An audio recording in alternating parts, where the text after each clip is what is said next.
কিছুটা আমি এখানে কেটে নিয়েছি, কিছুটা এখনো রয়েছে, এগুলো কেটে নিই।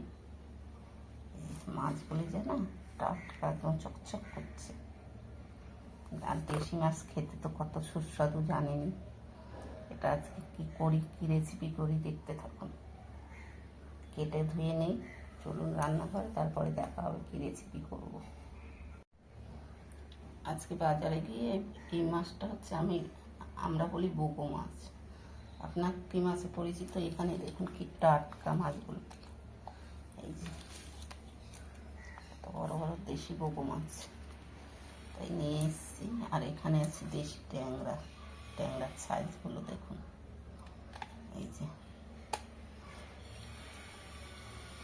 আরও রেসিপি আছে, আজকে ধুমধারাক্কার রেসিপি হবে, দেখতে থাকুন। কাটা বাছা করে নিই, তারপরে রান্নাঘরে চলুন, দেখবেন আপনারা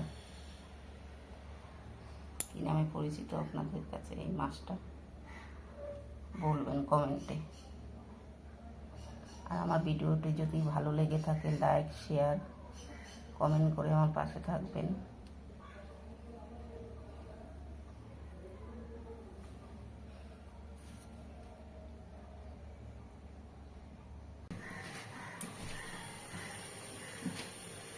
বৃষ্টি আরম্ভ হয়েছে, প্রচন্ড বৃষ্টি। এক এক করে আমি সব মাছগুলো ভেজে নেব।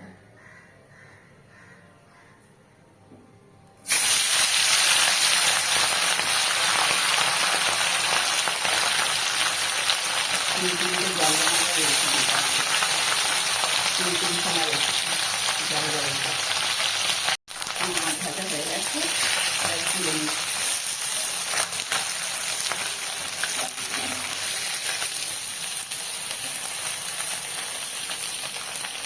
কটা দিয়ে চাল কুমড়ো করে মাছটা,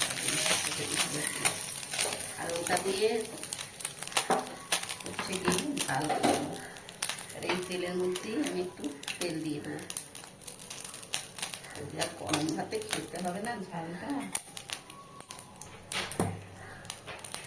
পেঁয়াজ দিয়ে দেবো,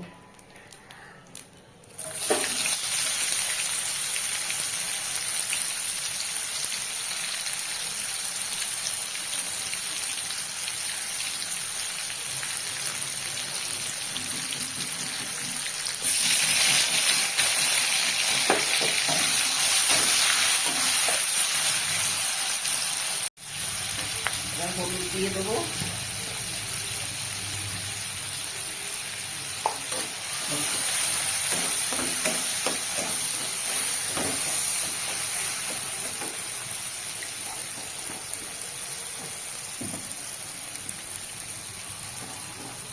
একটু লঙ্কার গুঁড়ো দেবো। আমি যেহেতু কাঁচা লঙ্কা বাটা দিয়েছি, লঙ্কা দিয়ে দিচ্ছি। আমি ঝাল খেতে পারি, আমাদের ঘরে মশলা মশাই আবার খেতে পারিনি ঝাল। আর খায়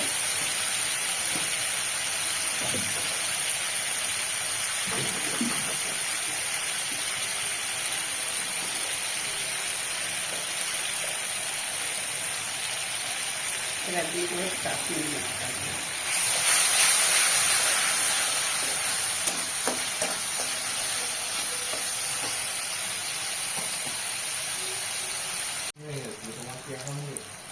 এবার টমেটো আর কাঁচা লঙ্কা, ছেঁড়া কাঁচা লঙ্কা দিয়ে দেবো।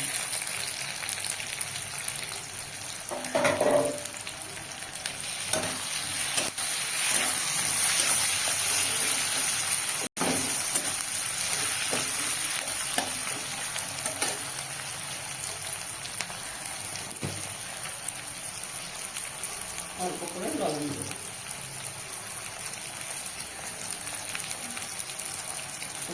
মাখা মাখা হবে তো, তাই নুনটা বেশি দেবো না।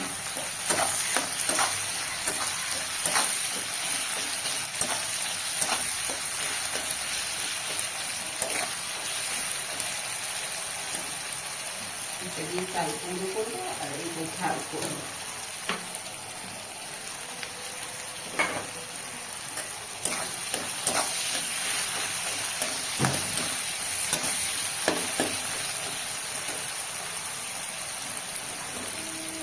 তো গাইস, আপনাদের যদি ভিডিওটা ভালো লাগে তাহলে লাইক শেয়ার করবেন, কমেন্ট করবেন। আমি রসুন বাটা দিয়ে দিলাম কথা বলতে বলতে, রসুন আর কাঁচা লঙ্কা বাটা ঢাল দেওয়ার পরে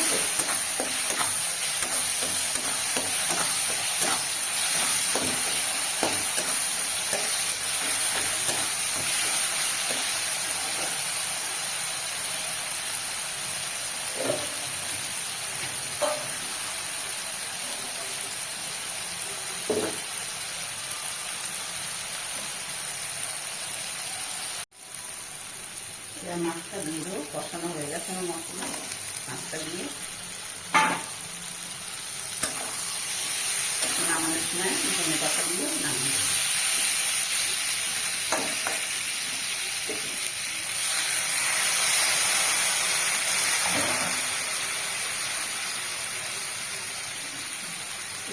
গায়ে মাখা করবো তো, বেশি জল দেবো না।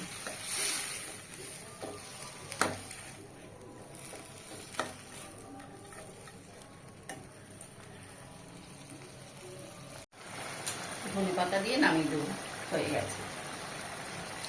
আর এখানে যা ধনে পাতার দাম, কিনে আমাদের তো আর চাষবাস নেই, কিনেই আনতে হয়, তাই কিনে এনেছি।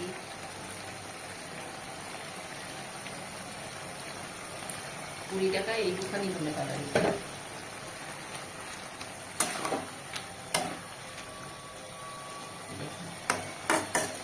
গরম ভাতের সাথে দুর্দান্ত লাগবে, দুর্দান্ত, অসাধারণ এক কথায়।